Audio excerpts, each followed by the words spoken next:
దైవ మర్మములు.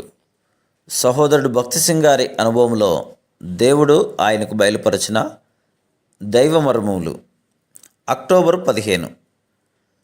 ఆయన వాగ్దానం చేసిన దానిని నెరవేర్చుటకు సమర్థుడని విశ్వసించి బలము నొందెను.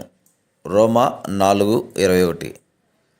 మీ ఇంటిలో మెట్లుండిన ఎడల వాటిని దూకి వెళ్ళరు కానీ మెట్టు వెంబడి మెట్టు ఎక్కెదరు. అబ్రహాము ఏళ్ళ కూడా అట్లే జరిగాను.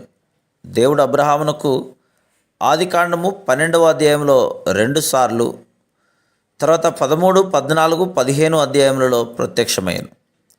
అతడు 99 సంవత్సరముల వయసు గలవాడైనప్పుడు, ఒక మనుషుడు కుమారుణ్ణి పొందగలిగిన వయస్సునతడు దాటిపోయినప్పుడు దేవుడు అతనికి 6వసారి 17వ అధ్యాయంలో ప్రత్యక్షమైనట్లు రాయబడింది. ఇద్దరును ఎండిన చెట్ల వలె నుండిరి. అటువంటి సమయంలో అతడు అతని భార్య కూడా వృద్ధులైనను దేవుడు తన వాగ్దానమును నెరవేర్చగలడని అతడు నమ్మవలసి వచ్చెను. రోమా 4వ అధ్యాయము 19 నుండి 24 వచనములు. అట్టి సమయంలో సైతము అబ్రహాము దృఢమైన విశ్వాసమును కలిగి ఉండెను. ఇటువంటి విశ్వాసము అతనిలో ఉండవలనని దేవుడు 25 సంవత్సరములు వేచి ఉండెను. మొదట దేవుడు అతనికి ప్రత్యక్షమైనప్పుడు విశ్వాసము కలిగి ఉండెను, కానీ అది బలమైన విశ్వాసము కాదు. హెబ్రీ 11:8.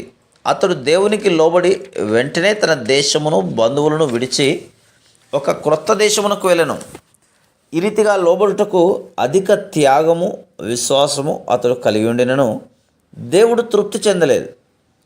పిల్లలను కనుటకు అతడు అతని భార్య వృద్ధులగు వరకు ఆయన అబ్రహామును బలమైన విశ్వాసము నిమిత్తమై క్రమక్రమముగా సిద్ధపరచుచుండెను.